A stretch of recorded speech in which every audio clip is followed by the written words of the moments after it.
Hello, everybody, and welcome. My name is Rebecca Whiting Holliday, and I'm a lead clinician on the mental health and well-being team here at Google.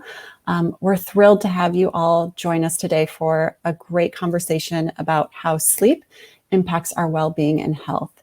And May is Mental Health Month, and so we thought this was a great opportunity to hear from our guest today, Matthew Walker, to talk about how our sleep impacts our health, our general well-being, and our mental health. During these times, we all struggle with detaching from our daily responsibilities and balancing many priorities, and oftentimes our sleep can suffer in the face of lots of different pressures. And so we wanted Matt to come and talk to us about how sleep can really influence our well-being, our productivity, our energy, and just overall sense of good health. So before we welcome Dr. Matthew Walker, a little bit about him. He is the former professor of psychiatry at Harvard Medical School and is currently the professor of neuroscience and psychology at the University of California, Berkeley. He is the founder and director of the Center for Human Sleep Science, and his research examines the impact of sleep on human health and disease. He has contributed to many documentaries and radio features. He has a fantastic book, and he's also previously served as chief scientist and scientific counsel for numerous tech companies. So with that, let us please welcome Dr. Matthew Walker. Oh, it's a delight to be here, Rebecca. Thank you so much for having me. Thank you for joining us, Matt. So I kind of want to start with the foundation. Why does sleep matter? Sleep, simply put, is the single most effective thing that you can do to reset your brain and body health, bar none.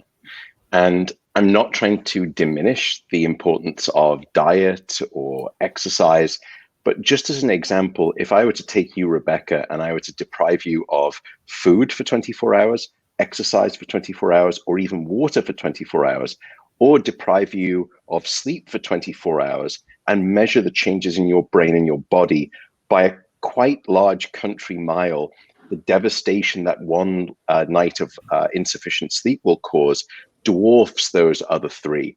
Now, again, those three are absolutely critical, but I think many of us forget that sleep is not an optional lifestyle luxury. It is a non-negotiable biological necessity. It is your life support system, and it's probably Mother Nature's best effort yet at immortality.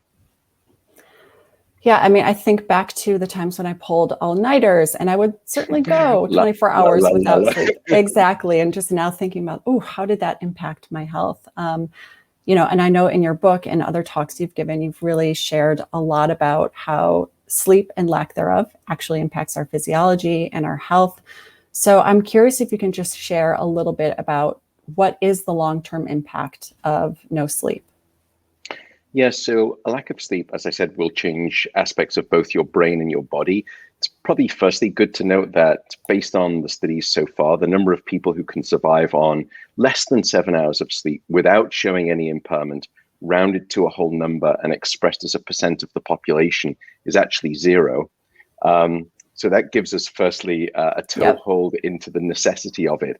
But every major disease that seems to be killing us in the developed world has significant links, many of them causal to a lack of sleep. Currently, that list includes upstairs in the brain, Alzheimer's disease, mental health.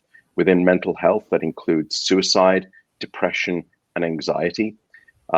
We also know that downstairs in the body, sleep is intimately linked to the regulation of your appetite hormones and your obesogenic profile.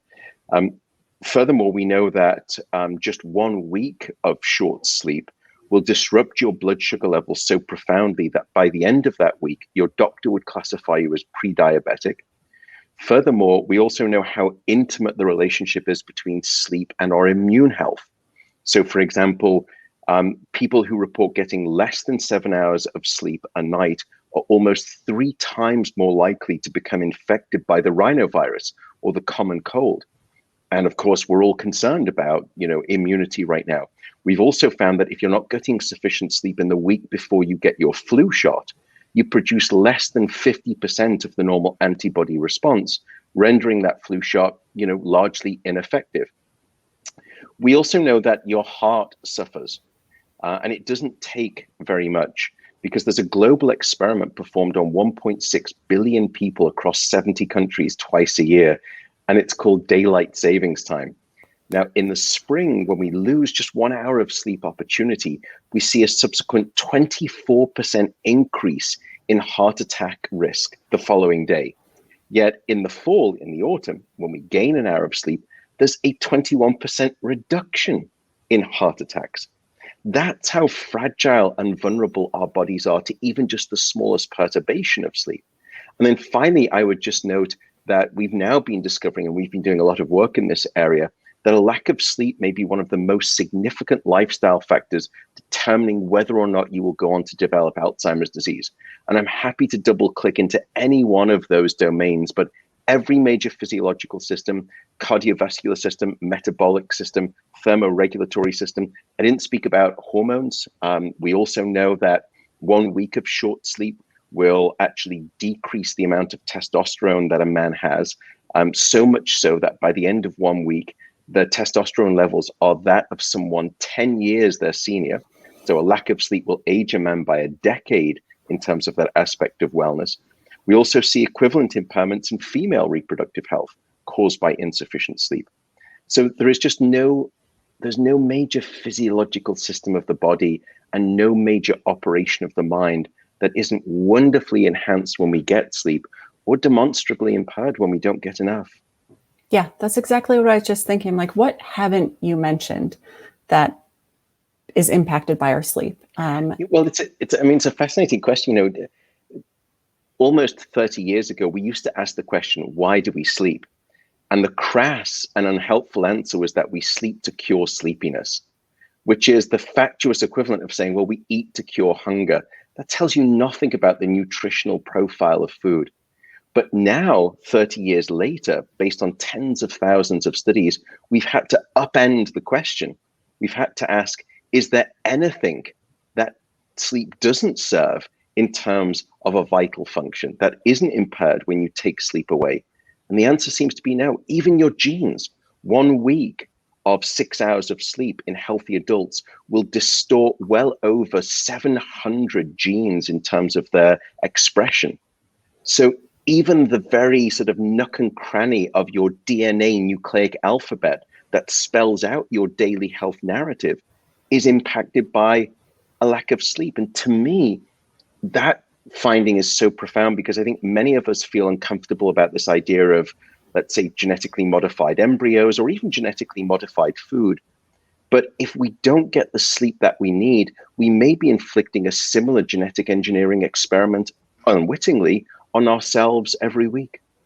It's just incredible to me. I'm just sort of thinking about how much I slept last night, this entire week, whether I met that threshold to have healthy sleep. So can you tell us a little bit about what that threshold is? When you talk about poor sleep or lack of sleep, how much should we be getting?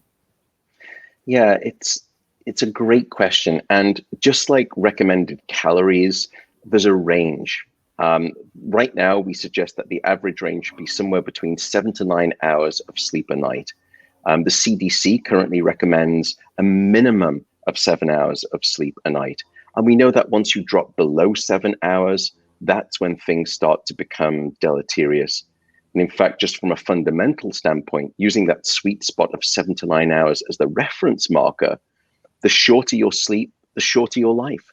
Short sleep predicts all-cause mortality.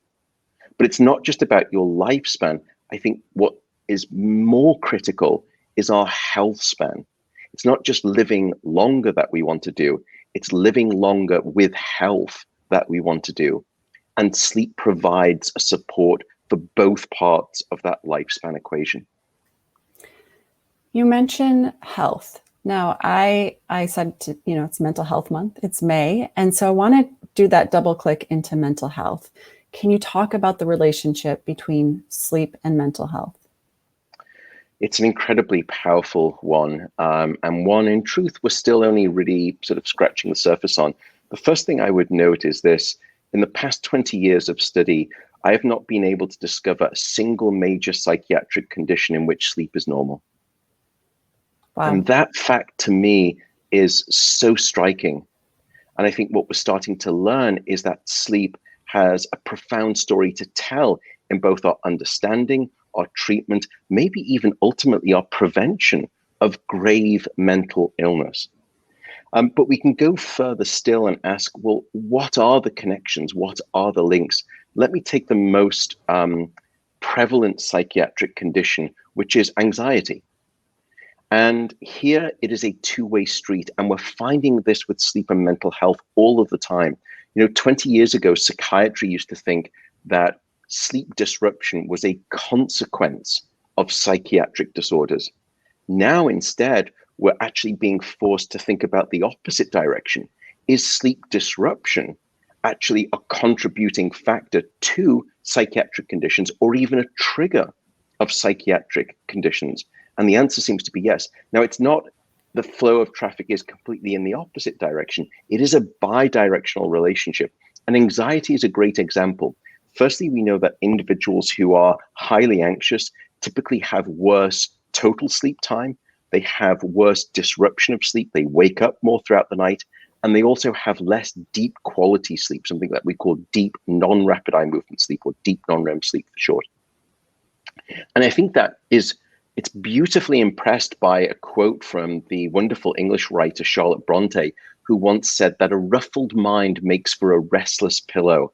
And that's exactly what we're seeing in terms of anxiety impacting sleep. But we've also found the inverse relationship. For example, we did a study that we just published very recently, where we took a group of perfectly healthy adults, no signs of anxiety, and then we deprived them of sleep for a night. And for every hour that you were awake beyond a standard 16, anxiety started to escalate, and it escalated dramatically. And it showed no signs of leveling out, of asymptote. And in fact, by the next morning, 50% of the participants in the study would then be classified as having clinical levels of an anxiety disorder. This is within 24 hours before they were perfectly healthy.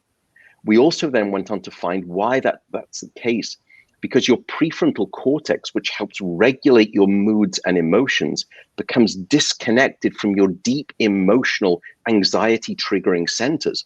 So now it's almost as though you're all emotional gas pedal and too little regulatory frontal cortex brake, as it were. And that's what was unleashing this wave of anxiety. Now we can turn that to a positive, because what we also discovered is that when we gave those people a full healthy night of sleep, the amount of overnight reduction in their anxiety was predicted by how much deep sleep that they were getting. So in other words, we all think about how can we de-stress, how can we lower our anxiety, and meditation is great. Some people turn to sort of actual medications. All of these things I understand, and trying to manage your stress in life, try to do meditation. It's not easy to implement. But in terms of a painless solution, this thing called a night of sleep is right there for you in repeat prescription every single night if you wish to pick it up. And it is one of the most powerful, what we call an anxiolytic sort of medications, all natural, no drug required, that we've seen.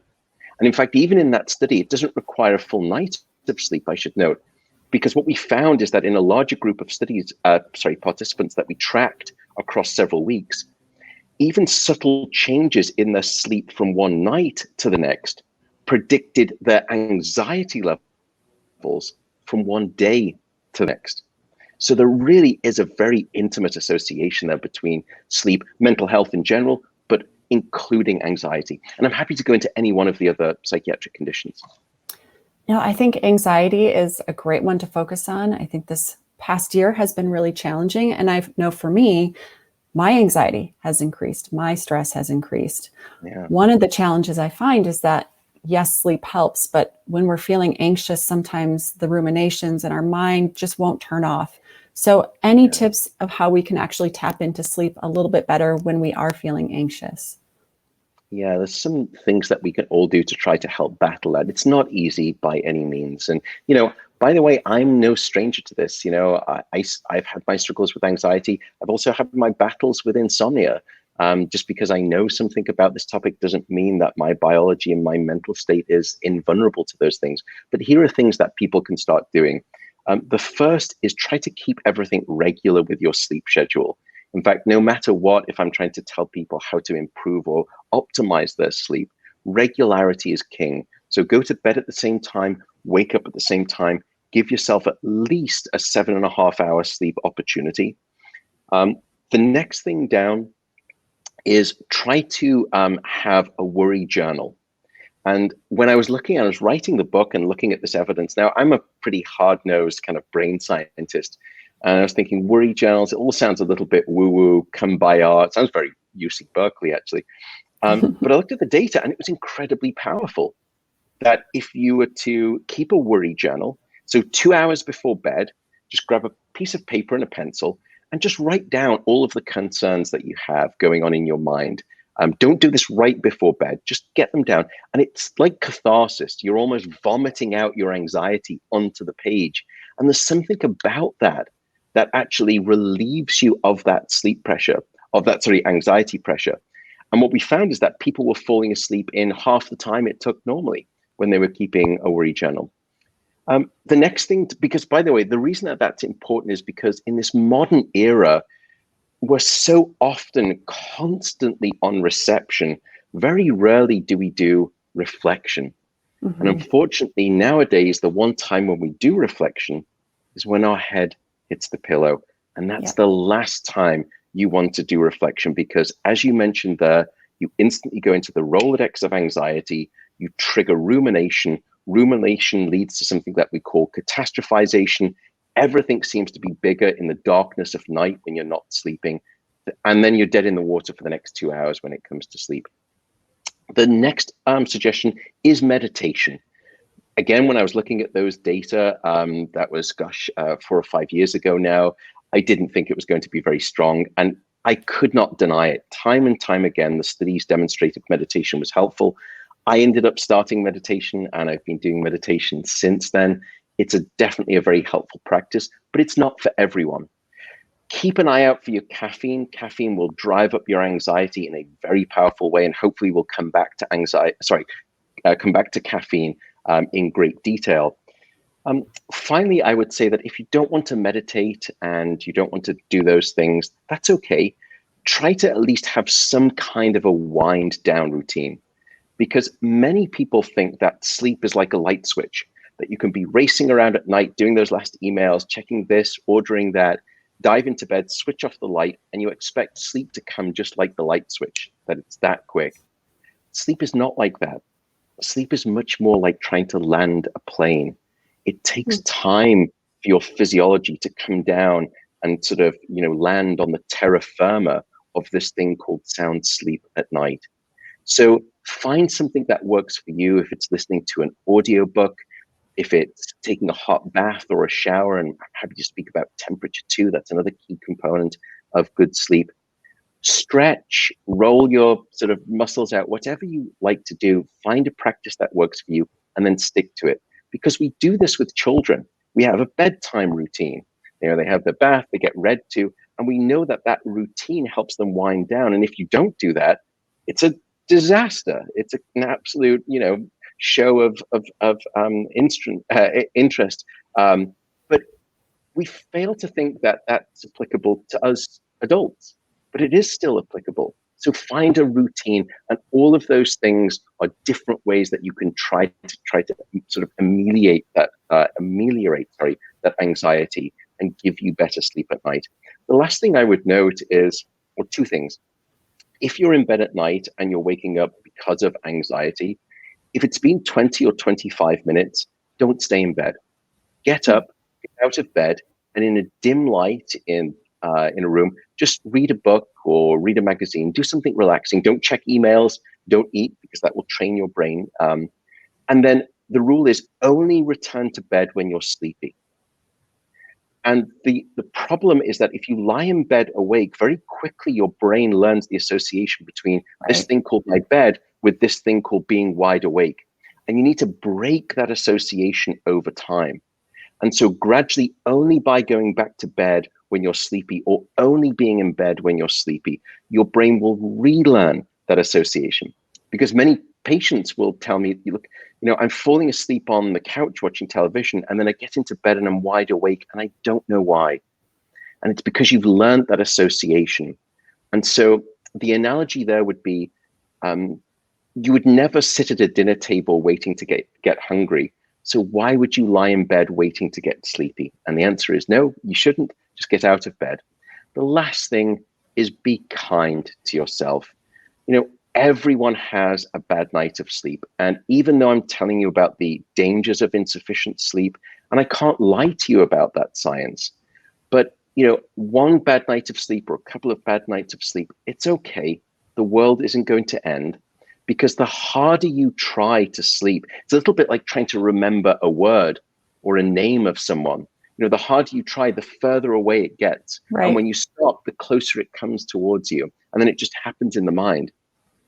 So if you're lying in bed and you're anxious because you're not sleeping, you're thinking, oh my goodness, just realize that rest is a lovely thing as well. It's not sleep, but rest is a good thing too. Wouldn't it be lovely if someone said, okay, for the next half an hour, you can stop working, you can just get into bed, and you can just kind of lie there and have some rest and do some thinking and just relax. I think, gosh, yeah, give me that half an hour. That sounds lovely. Well, there's your opportunity. If you're having a rough night of sleep, don't force sleep. Don't worry about sleep. Just realize rest is a lovely thing and embrace it. So those would be some, I don't know if that sounds helpful, Rebecca, at all. It's all very helpful. And the thing that sort of stood out to me, well, two things. One is I immediately thought of my 4.5-year-old son and how we do have that bedtime routine and help him wind down. And yet that's not something I normally do for myself. In fact, oftentimes what I have been doing, which I know is not great, and I'd love to hear your perspective, is I get on my phone and I start scrolling, or I just want to catch up on a show because that's like the only time I have in sort of these recent times to myself. And so what are your thoughts about sort of screen time at bed and any practices that we should engage in there? Rebecca, tell me your home address. I'm going to come tonight and do a sleep intervention.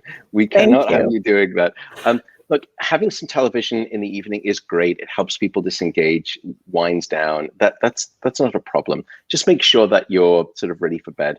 The other thing too is that if you are one of those people where you're kind of always watching the show a little bit late, and then maybe you get a bit too tired and you're falling asleep on the couch, that's a very bad sign. Because, and we can come onto this with naps, but I'll often ask patients when they come in to say, do you nap at all? And they say no. And I'll say, well, when you're watching television at night, do you ever fall asleep? Yeah, it sort of happens. Well, that's an accidental nap.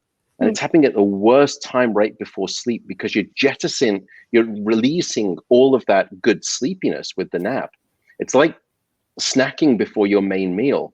You're not going to feel like you have the appetite for your main sleep meal if you've had a nap or an accidental nap. But take some television time, that's fine too. But then stay away from those screens. These devices, now I understand where we're talking here, and I love my mobile devices as much as any person, but there's a time and a place for those. And I think many of us would not think that in the last half an hour or the last hour before bed, routinely I am doing demonstrably important work and remarkably critical things are happening that, oh my goodness, if I wasn't doing in the last hour before bed, my world would end and the world would end. Never happens like that in truth. So try to put those devices away at least half an hour before bed. Keep them out of your bedroom. The invasion of technology into our bedroom has been a problem, and it causes a number of different issues that we can speak about. Now, by the way, I'm not like my colleagues. I'm not puritanical about this. The genie of technology is out the bottle when it comes to sleep, and it's not going back in anytime soon. And technology is now starting to come back and fix the ailments that technology started with our sleep. So it's coming to our salvation. So I love that. And I love technology. But in the last half an hour, last hour before bed, try to disengage from the devices. If you absolutely have to take your phone into your bedroom, here's the rule. You can only use your phone if you're standing up. Interesting. after about 5 or 6 minutes of you kind of, scrolling through Facebook emails, you think, oh, I just need to sit down, or at least sit down on the bed. At that point, Rebecca, you're done. Done. That's it. If you need to sit down, so you can use your phone for however long you want, standing up in the bedroom. When your legs give way and when you're ready, it's time to cash it out. Yeah, I guarantee I won't last long if I have to stand, for sure. And what I think you're talking about is healthy boundaries, right? And setting those up for ourselves. Yeah. Curious about what this last year has done to our ability to set those boundaries and get good sleep. Has there been any research on sleep given the pandemic and all of us working from home without these natural boundaries, sort of separating our work life and our personal life? Any insights there? Yeah, we've been, and others have been doing some work in this area, and the findings are really quite interesting. On average, what we've been discovering, and these are studies both from America and Europe, is that people are sleeping longer by about 20 to 25 minutes, depending on the study. So the pandemic has changed our sleep, I should say, let me bookmark it, in 4 specific ways: duration, quality, timing, and dreaming. So duration, as I said, it's increased overall, but if you separate the data, it's not that simple. There are different clouds of data. For some people, total sleep time has increased. For other people, it's actually decreased. Understandably so. This is the group of people for whom maybe they've lost their job. Maybe they don't know if they're going to keep their job, or maybe they're just anxious about the pandemic. And that leads to the second feature, which is that overall sleep quality for those people has understandably decreased as well. The third feature is timing.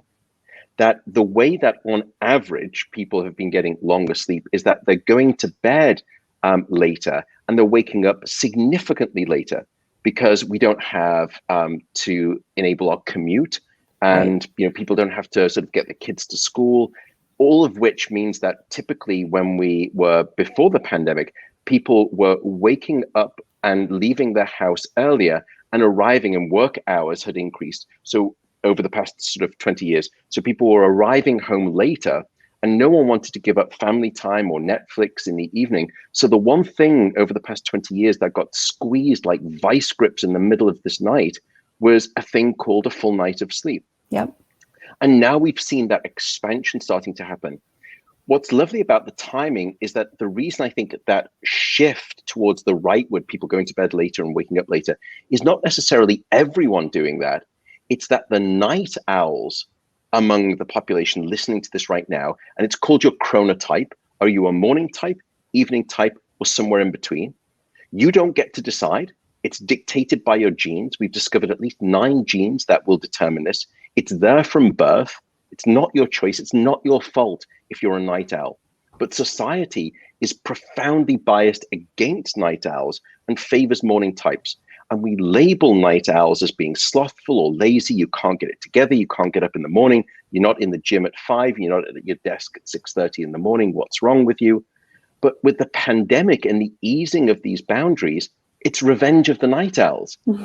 And finally, they get to sleep a little bit more in harmony with their chronotype, rather than against or in desynchrony with their chronotype.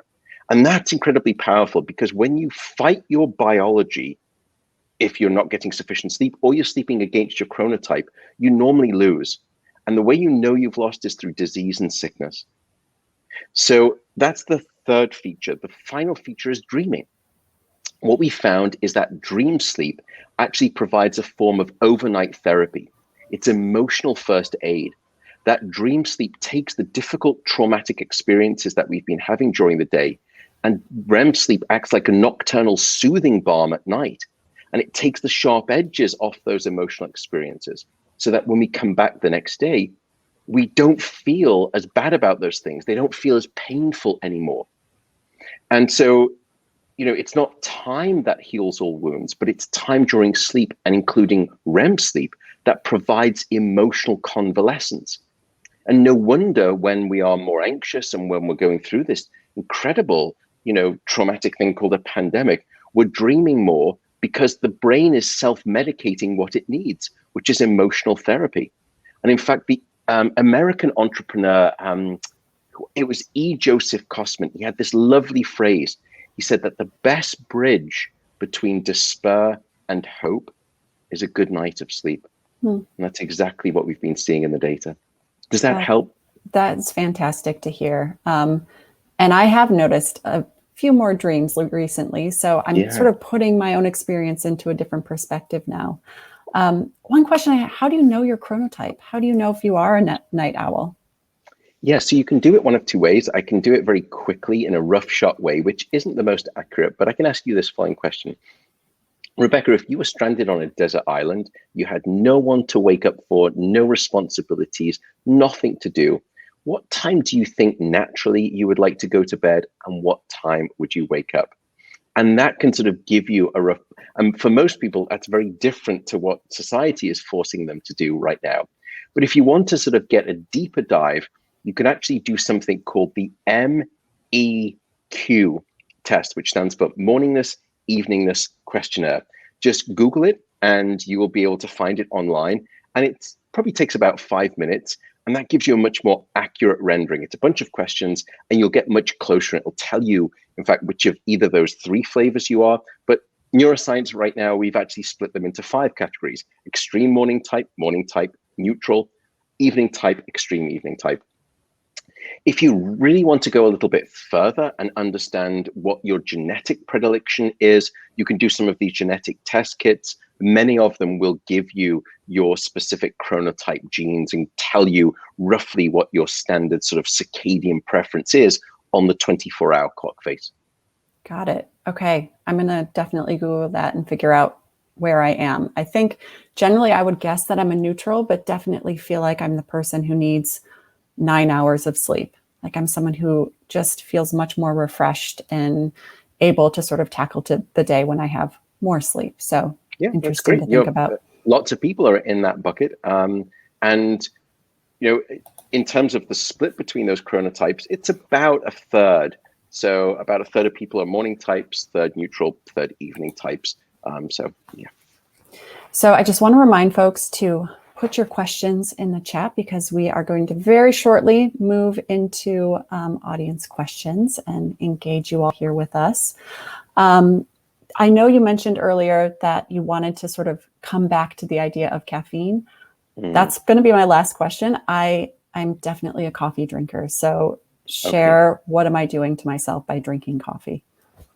Yeah, and I hope folks don't think that I've been, I want to try and sort of provide rapid fire sort of answers so we get through as much here. And I sometimes think I'm barking things at people with this sleep stuff. And I really don't want to sound dogmatic about all of this. And I preface that because I'm going to speak about alcohol and caffeine. I'm actually a deeply unpopular person just by character and nature and being British, unfortunately. But these two things, when I speak about them, make me even more unpopular. Caffeine is problematic in 3 different ways. It is a psychoactive stimulant in terms of its drug category, and everyone knows that caffeine keeps you awake at night. There are 2 other things that are problematic about caffeine. The first is its duration of action. We often forget that caffeine has a half-life of about 5 to 6 hours. It's different for different people depending on which genetic enzyme you have that breaks the caffeine down. Which means that caffeine has a quarter life of about 10 to 12 hours. In other words, if you have a cup of coffee at 2 p.m. in the evening, then well over a quarter of that caffeine is still in your brain at midnight. Wow. So having a cup of coffee at 2 p.m. could be the equivalent of tucking yourself into bed at midnight, and before you turn the light out, you swig a quarter of a cup of Starbucks and you hope for a good night of sleep. And it's probably not going to happen. The third problem with caffeine is that some people will say to me, look, I can have an espresso with dinner and I fall asleep fine and I stay asleep just fine. Even if that's true, caffeine can decrease the amount of deep sleep that you have between 12 to 20% at night. In other words, if for me to actually reduce that amount of deep sleep, I would have to age you by about 15 years. Or you could do it just with a cup of coffee in the evening. Wow. Now, of course, you're not aware of that lack of deep sleep. You're not conscious of it. So you think everything's fine. But the next morning you wake up and you don't feel refreshed by your sleep. So now you're reaching for 3 cups of coffee in the morning. And then you're so wired, you're looking for something to help you at night, some kind of sedative, be it alcohol or prescription sleeping pills. And now you have this dependency cycle. You've got uppers during the day because you're so tired when you wake up, and then you've got downers at night because you're just so wired on all of the caffeine that you've needed to keep yourself awake. So just keep an eye out for that kind of dependency. I would say, however, that when it comes to caffeine, the dose, yes, but also the timing makes the poison, as we've discussed. However, the health benefits of caffeine are very strong. So I actually surprisingly say to people, drink caffeine, drink coffee, because the associations are really good. Stay away from drinking more than 3 cups of coffee a day. Then the health benefits start to turn down. By the way, it's not the caffeine. So what is it? Caffeine. It's because in most Western diets, because we're so malnutritioned, the principal form of antioxidants that we get into our bodies is through this thing called the coffee bean, because the coffee bean is incredibly rich in antioxidants, and it's the principal source. It makes up about 70% of the antioxidant dose for most Americans, because our diet is not necessarily great. So, but you get the same benefits from decaffeinated coffee. So you can take away the caffeine, you still get the antioxidant benefits. Alcohol, very lastly, many people, when they're struggling with sleep, will turn to alcohol when over-the-counter remedies have failed. Alcohol is a class of drugs that we call the sedatives. And unfortunately, sedation is not sleep. But when you're drinking alcohol in the evening, a couple of nightcaps to help you fall asleep, you mistake sedation for sleep, but it's not the same. And if I were to show you the electrical profile of your sleep when you have alcohol in your system versus when you don't, it's very different. The second problem with alcohol is that it fragments your sleep. So you wake up many more times throughout the night. It's not continuous sleep. That's poor quality sleep. But often you don't remember those awakenings. So you wake up the next morning again feeling unrefreshed, but you don't remember waking up, so you don't know why. You don't put two and two together. Last thing about alcohol is that it disrupts your REM sleep. It's one of the most potent blockers of your REM sleep. And we know that REM sleep is critical not just for the brain and emotional and mental health, but REM sleep is the most powerful predictor of all stages of sleep in terms of your mortality. It's very linear. So I think the point here is this. I'm just a scientist, and I'm not here to tell anyone how to live their life. That's not my job. All I want to try and do is gift you with the science of sleep so that then you are empowered to make whatever lifestyle choices that you want. In terms of alcohol, I would say that one thing you could do that I would never say on a call like this as a healthcare professional is that you go to the pub in the morning, and that way the alcohol is out the system by the evening, and no harm, no foul. But I would never recommend that on a live broadcast to hundreds, if not thousands, of people. Got it. Noted. I love that, though, that you are essentially gifting us with the knowledge, and then we can choose the things that make sense for each of our individual lives. That's right. Life is to be lived to a degree. Yeah. You know, I don't mean to sound puritanical, but it's all a balance. Yeah, for sure. Okay, we will move into audience questions now. Just curious to hear what you all have to say to Matt and what you're curious about. So Pranav says, what is the best way to track your sleep? I currently use Apple Watch plus third-party app, which gives details. But if you have any alternatives, would love to hear that.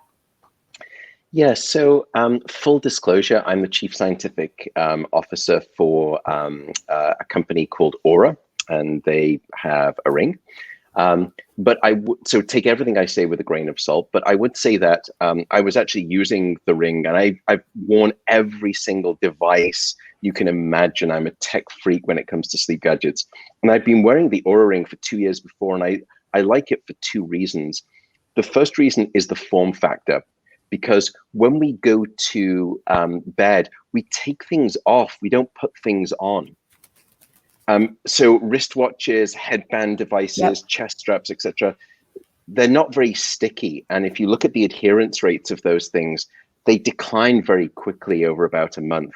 Whereas a ring, we all keep rings on. You know, it's not unusual. It's not strange. So I think many people worry about sleep trackers as what's more accurate.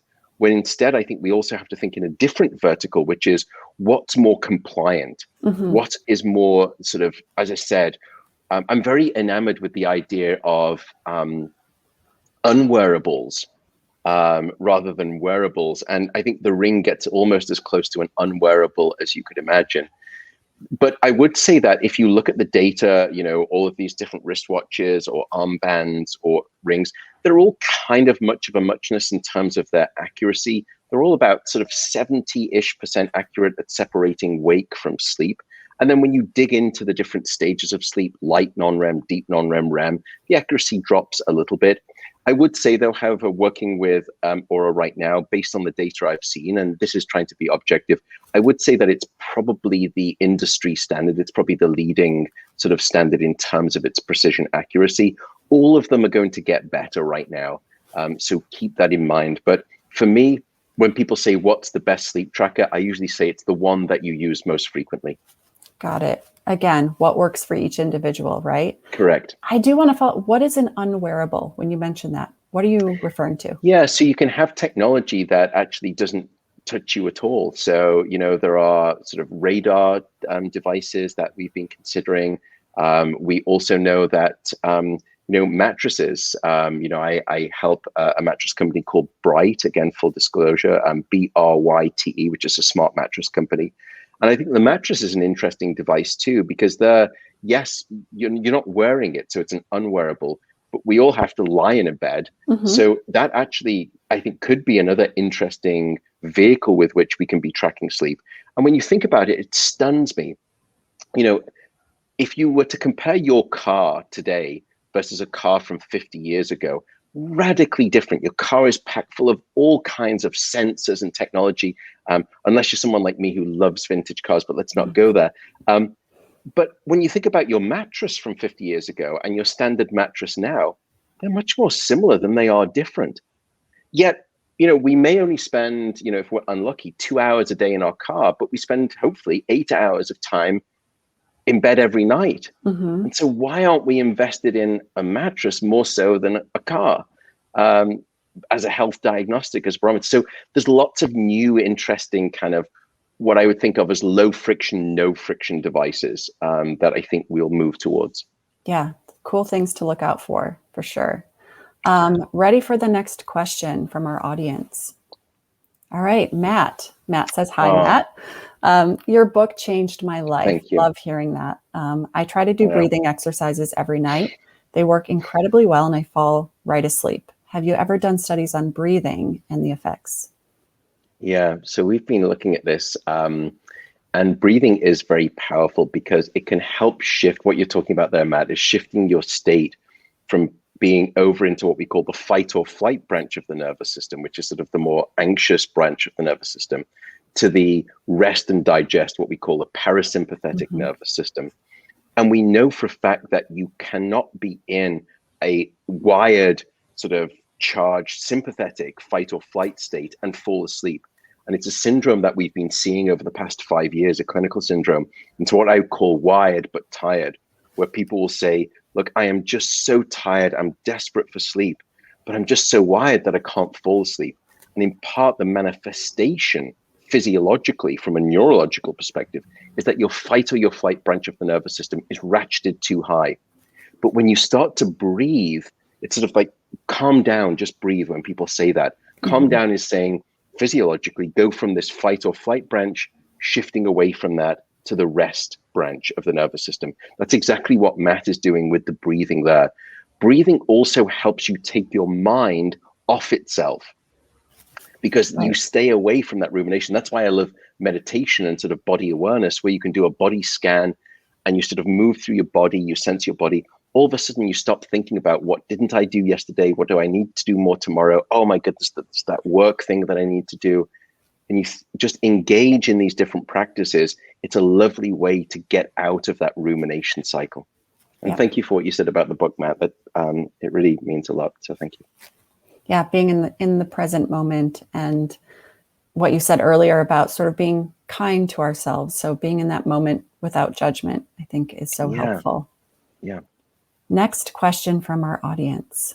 Rachel, are you impacted by start stops in sleep? In other words, sleeping several hours and then waking up for a short time, then going back to sleep? Great question, Rachel. Short time is really not too bad. In fact, everyone should understand that we all spend a significant amount of time awake. Often we don't commit that to memory, but a healthy, what we call sleep efficiency, is somewhere around 85%. So in other words, of the total amount of time that you're in bed, if you're asleep for 85% of that time, then or above, then that's healthy, which means that 15% of the time is naturally awake, which for, let's say, a 9-hour sleep period like yourself, that could mean that the total amount of time that I would register at my sleep center that you're awake could be 45 minutes, an hour, maybe more. And that's perfectly natural. I would say, though, the rule of thumb is the sort of the 20 to 25 minute rule. If you've been awake for longer than 20 to 25 minutes, probably best to get out of bed and try doing something else.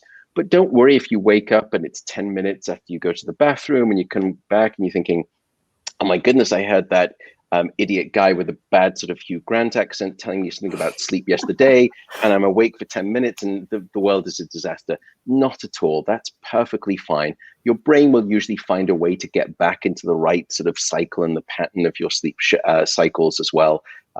It's there. When we study hunter-gatherer tribes, they have these awakenings too. Don't worry, it seems to be a perfectly natural way to sleep. Once it gets past about 20 to 25 minutes, or you're sort of in bed for significant time periods, then we need to start looking and addressing that. Got it. Very helpful. Moving on to the next question. Stephanie asks, is there any evidence that sleeping in a certain position or on the same side every night is better for sleep quality, muscle impact, bodily processes? What about our sleep positions? Yeah, so people have looked at this, and there's really only one strong scientific finding where the answer is yes, it does make a difference. And that's in people who suffer from a sleep disorder called sleep apnea or heavy snoring. If you or your partner snore, it is a devastating condition that many of us do not pay attention to. 80% of all people with sleep apnea are currently undiagnosed, we estimate. It will shorten your lifespan and it will shorten your health span in a profound way. So if you are someone who snores or your partner snores, go and see your doctor, get a test done.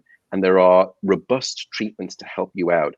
And many patients will, there was a patient several years ago, didn't understand that where they got to with their bad sleep because of snoring was not themselves. They were just thinking, well, this is me at this age. This is kind of how I feel. My energy is low. I'm kind of get sick a lot.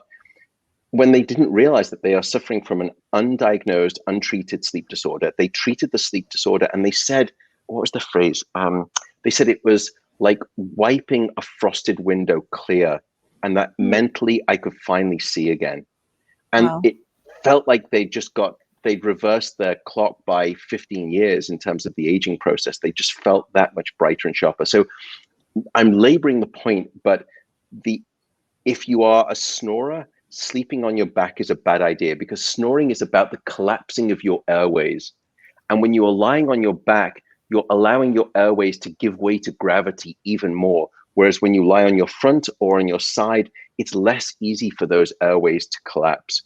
One of the things that people used to do, back in the day with sleep apnea treatment, I'm not suggesting this, but and it's more males than it is females, but the guys would usually get a t-shirt from their partner, and they would have a t-shirt that had a pocket on it. And then the t-shirt should be tight. And then they would put the t-shirt on back to front, and then they would put a hockey ball or something sort of like that in the pocket, but that was on their back. And they would train themselves, because every time they rolled over onto their back, before they started snoring, it would be so painful that they would have to turn over again. And they trained themselves to sort of change the position. So position only really matters if you are having those breathing issues or the snoring issues. That would be a time to stay away from sleeping on your back. There's some evidence that's come to light about brain clearance. It's called the glymphatic system. Every night, our brain detoxes itself. It's a power cleanse for the brain. Good night, sleep clean, washes away all of the metabolic detritus, including the Alzheimer's proteins, and that's why sleep is critical. And there's some evidence that perhaps animals, when they sleep on one side versus another, the clearance system can be a little bit better. but there's no good evidence in humans yet. Don't be worrying about your sleep position. The final thing I would say is, if you're having back issues or joint issues, that is the time to be really mindful of how you're sleeping. Can you position yourself with pillows or on different sides? Find what works for you and try to help there too. But overall, if you're healthy, don't worry, sleep in whatever position feels good. Great, great. That's very comforting to know. I think we do have more time for questions. This one is from Julia. I never recognize this as a problem, but I fall asleep immediately as soon as my head hits the pillow in 1 or 2 minutes. Is it concerning, knowing that most people take much longer to fall asleep? Yeah, so usually if it's consistently within 1 to 2 minutes, and we usually like to verify that, because sometimes our perception of speed with sleep and our perception of time in sleep is sometimes a little bit unusual. But I think, Julia, let's say that that's true. You're sort of falling asleep almost, instantaneously. Usually for us, that in an adult, it's usually the sign that you could be a little bit chronically sleep deprived, because it normally shouldn't perhaps take that long. Even for children, it shouldn't take that long. Sometimes they're out like a light and it can be that quick, but normally we usually get not concerned, but just a little bit thoughtful around people who say, I fall asleep very quickly. It usually means that they're carrying a chronic sleep debt each and every night. And I would say to Julia, try to elongate your sleep window. As long as you're not struggling with sleep at night, then try to elongate your sleep window and see if, firstly, you can sleep more. And many people ask me this, by the way. They'll say, how do I know if I'm getting enough sleep? There's lots of ways to answer that question, but a very simple one is this. If your alarm didn't go off tomorrow morning, would you sleep past your alarm? And if the answer is yes, then you're not done with sleep. You're not getting the sleep that you need. Now, that's for people with insomnia, of course. They could be waking up before an alarm, and that's not me saying that they're getting the sleep that they need. But just keep in mind, maybe play around with your sleep schedule, give yourself a little bit more time, Julia, and see if both you can increase your sleep time and also just not be perhaps carrying that chronic sleep debt that could be causing you to fall asleep so quickly like that. You mentioned the sleep debt, which brings another question to mind for me. Can we make up sleep, right? If we have been sleep deprived for a while, can we actually make that up? Wouldn't it be nice if that were the case? Yes, it would. Sadly, sleep is not like the bank. You can't accumulate a debt and then hope to pay it off at a later point in the weekend. So, for example, if I were to take you, Rebecca, and deprive you of sleep for the entire night, and then I were to give you all of the recovery sleep that you want on a second and a third or even a fourth night, yes, you sleep more those subsequent recovery nights of sleep, but you never get back the full 8 hours that you've lost. You may only get back less than 50% of that. So we don't have the ability to get back sleep. So you can't sort of, short sleep during the week and then binge at the weekend. It's what I call sleep bulimia, where you sort of, you're underslept during the week and then you binge. It's binge purge cycle. Why isn't, let's just take a thought experiment. Why isn't this the case? Because there's precedent in biology, and it's called the fat cell or the adipose cell. Because during our evolutionary past, we faced times where we had feast and where we had famine. And through Mother Nature and evolution, we developed this storage system called the fat cell, which could bank storage caloric credit so that when we went into a debt with famine, we could use it to pay it off. Where is the fat cell for sleep in the brain? And the answer is that we don't have one. And the reason is because human beings are the only species that deliberately deprive themselves of sleep for no apparent good reason. In other words, Mother Nature has never had to face the challenge of coming up with this thing called a solution for a lack of sleep. And that's why we implode so dramatically and so quickly when sleep gets short. That makes sense. Okay, so try and be consistent with our sleep then, because you're not really going to be able to make it up. Good to know. Regularity is king. Indeed. Okay, another question. This is from Matthew. How does exercise fit into one's sleep schedule? Some people like to work out before bed, others in the morning. And does research support one or the other? Great question, Matthew. So lots of research that's looked at this too. And what we found is that overall, being physically active and having exercise on a regular basis does improve the quality of your sleep and also the quantity of your sleep. That can manifest in lots of different ways, particularly improving the amount of deep sleep that you have. When you want to exercise is often determined by your chronotype. So morning types may love to exercise, first thing when they wake up. They're Energizer Bunny, they're ready to go. Evening types do not want to even think about the gym at 6 o'clock in the morning. They would like to work out in the evening. So I would say that exercising, when we've looked at different times of day, there are subtleties here that if you exercise here versus here, you can improve this type of sleep or that type of sleep, but it's only nominal. I would say that overall, the general thesis here is exercise is a great way to improve sleep. By the way, sleep enhances exercise. When you're getting sufficient sleep, you're more motivated to exercise. Furthermore, the way that you exercise, the intensity with which you exercise is improved, and your injury risk is significantly lower. But coming back to Matthew's question, there was this myth out there. I think I know where it came from. I sort of tracked it down. It comes from a paper with insomnia and body temperature. But they were suggesting that exercising in the evening, especially in the last couple of hours before bed, is bad because you raise the core body temperature and you need to drop your temperature to get to sleep and stay asleep. And that's why it's bad.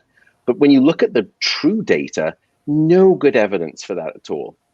I would say that in the last hour before bed, you're cutting it too short because you've got dynorphins, endorphins, all of these things that push you into this activated state, and that can make it hard to fall asleep.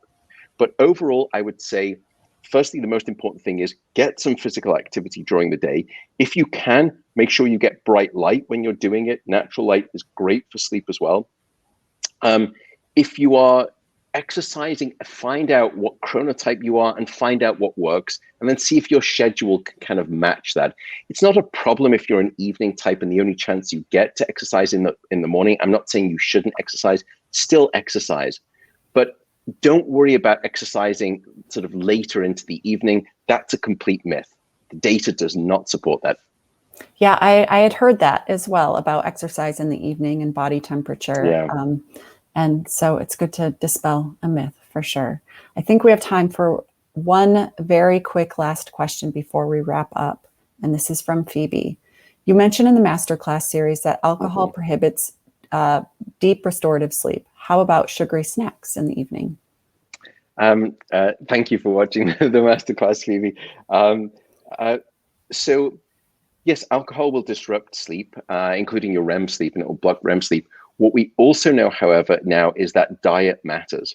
And what we've been discovering is that diets that are high in sugar and low in fiber have really quite deleterious impacts on your sleep. Now, that's not to say that sort of natural sugars, in fruits, etc., are bad for you.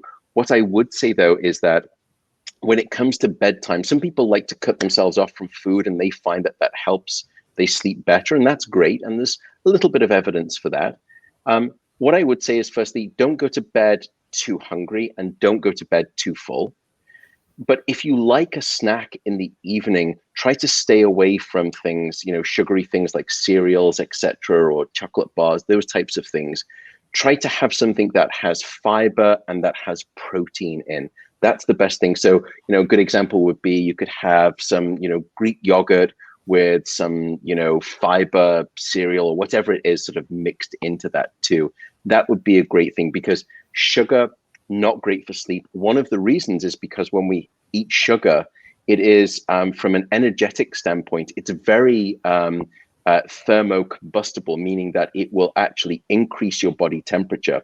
So not only is it very activating and it can increase heart rate, it will also increase body temperature, which once again goes against what you need to do for good sleep, which is to drop your core body temperature. So keep in mind, it's an important thing with diet and the equation. And again, once again, just like exercise, it works both ways. If you're not getting sufficient sleep, your appetite hormones go awry. You want to eat more. You're not satisfied with your food. Furthermore, your gut microbiome suffers. We know this too. And finally, if you're dieting and you're not getting sufficient sleep, then 70% of the weight that you lose comes from lean muscle mass and not fat. In other words, when you are underslept and dieting, you lose what you want to keep, which is muscle, and you keep what you want to lose, which is fat. Wow. So it's a beautiful reciprocal equation. Well, I certainly am a convert. You have won me over that sleep is something that we should really prioritize in terms of protecting our health now, but also for the future. This conversation was so enlightening, and thank you so much for joining us. I hope it was useful for people. And I'm sorry again if I've been sort of just shouting, and I get so enthusiastic. I love sleep so much. I'm so passionate about it. So, but I don't mean to be dogmatic, and please, it's not sort of sleep or else ... It's just part of a critical life equation. Absolutely. Absolutely. Thank you so much for sharing your wisdom and not shouting at us. And thank you everyone for joining in on this talk. I hope you all got some helpful tips as well, and everyone be well.